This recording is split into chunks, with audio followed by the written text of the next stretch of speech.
What's up, everybody, and good afternoon. September 29th.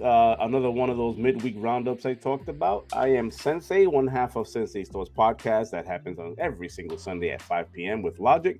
But today we are talking about Insurgency. Sandstorm is finally out.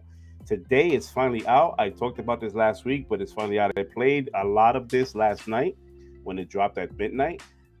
Played a lot of it, and guys, let me tell you, if you want a break from your Call of Duty arcade shooters where people are just hopping around and slide canceling and YY 360 no scoping you, this is the game you want to pick up. For only $39.99 on your basic version, you get a realistic shooter that has all the challenges, if you're looking for challenges in first person shooters, that you need. What I mean by realistic shooter is that in this type of game, you will have to think about your choices when it comes to what attachments you put on, what caliber you have in your gun, what kind of bullet you have in your gun, what uniform you have on, what backpack you want to have, what light armor, heavy armor. I say this because a lot of this stuff impacts your stamina. The heavier you are, the less stamina you're gonna have. The lighter you are, the more stamina you're gonna have. You can get around a lot quicker if you're that kind of player where you like running around.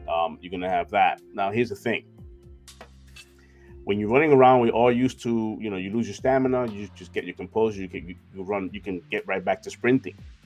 The thing with this game is it doesn't just only affect your sprinting that you have to catch your composure on, but it also affects your aim down sights. For instance, if you are running around and right from the moment you finish sprinting, you're trying to aim down sights because the enemy is in front of you, it affects that. Your ADS is now wild and all over the screen because you're breathing hard, so it affects that. Not only that, if you guys are used to like hardcore mode, as you can see on this gameplay here, there's no HUD. This is not a mode I picked and this is what I chose. Every game you play is like this. There's no HUD. So you don't know what your health is at any given time. You don't know what your bullet count is, although you can hold down X and see your clips. But you don't know that stuff. You don't even know if you kill the enemy. You would have to confirm that with visuals, with blood splatter, and see even a body. Look at the body. Did I get him? Did I get him? That kind of stuff. It's that realistic. Also, what I like about this, one of the nuances this game has is that if, say, you have a clip with 30 bullets in it, and you shoot two bullets like I do in Call of Duty all the time, I instantly have this reload. I got to reload even after shooting just two bullets. The thing is with this game that if you reload after shooting just those two bullets, you're throwing away 28 bullets. You don't get that clip back. You literally throw it away. So you got to be really careful and think it through on when to reload, when not to reload. It also has a speed reload factor, that sort of stuff. But you got to make those choices in this game, and I thoroughly enjoy that. Now, this was a pickup. I was gonna pick it up regardless, but it was gonna be the game that holds me over until Battlefield 2042 comes out. But because they delayed it, as I mentioned last week, it's gonna be one of those games I'm gonna play a lot more now, and I'm allowed to flesh it out more. And let me tell you, my rotation for the fall when it comes to FPS shooters, it was just gonna be Halo and Battlefield. I'm skipping, and we all know this. I'm skipping Call of Duty Vanguard this year, but that was gonna be my rotation. This game here is fighting for that third spot, which it's winning right now. It's winning. I played a few hours of this, and it's winning. Um, if you guys are still on the fence of picking this up, it's $39.99 for the regular version right now. I mean, you guys can watch me play this. I streamed it last night. I plan on keep streaming it again, just so you guys can watch and make a decision there. But for $39.99, it's a great pickup. It's a great pickup if you guys are interested in something where it's realistic shooter. If you play hardcore mode on any of those games I mentioned, Battlefield 24, any Battlefield or any Call of Duty where you play hardcore mode, that was your training for this. That's what I called it.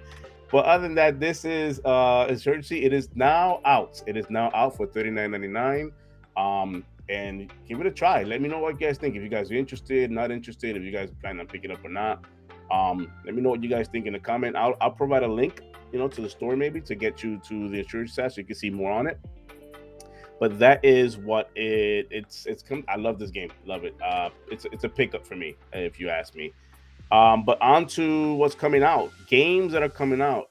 I keep saying broke season is upon us, but in October, we have October 3rd, Far Cry 6. We have October 5th. If you guys are into World War II shooters, but don't want to get the Vanguard this year, but looking for a more realistic, telltale of that story, you got Hell Let Loose coming out October 5th. For you Switch owners, October 8th, finally we get a Metroid Dread. And Back for Blood, October 12th. That's also for Game Pass users. You get that immediately on October 12th. And then yesterday we had Chernobyl Light Drop. Lemnis Gate, an interesting title there. I plan on playing that. It's available through Game Pass right now as well. And as I mentioned, Insurgency Sandstorm. A couple of news did drop yesterday, with one being Battlefield 2042. If you are a Game Pass Ultimate subscriber, the beta starts next week for Battlefield 2042 on the 9th and the 10th, which is Saturday and Sunday. For those who are, it's open to everybody. But for those who pre-ordered, you have early access starting the 7th and the 8th. That's Thursday, Friday prior. So you have a full day, four days of early of beta for Battlefield 2042. But for the Game Pass Ultimate subscribers, you automatically, because of EA Play, are going to have early access starting the 7th. So you have 4 full days as well. So there's no need to pre-order if you're still on the fence for it.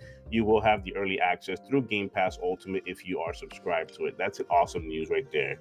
The other thing I want to talk about, news that came out yesterday, is that Square Enix and Crystal Dynamics mentioned that Marvel Avengers, will be dropping tomorrow, September 30th, on Game Pass. But the special part about this is it's just not the game itself, it's also all of year one content will be available through Game Pass Ultimate subscribers. That is amazing news. If you was always on the fence of playing this game, this is the perfect opportunity for you to play it and try it out. I had no issues with the campaign. I thoroughly enjoyed the game when it came to the campaign. Hopefully this will give you guys the opportunity to now pick it up and play it and see what you think. Again, let me know in the comments what you think about this news. But this is the midweek roundup for September 29th. As always, my name is Sensei. My other half, Logic. You can catch both of us every Sunday at 5 p.m. Eastern Time on our podcast over on YouTube.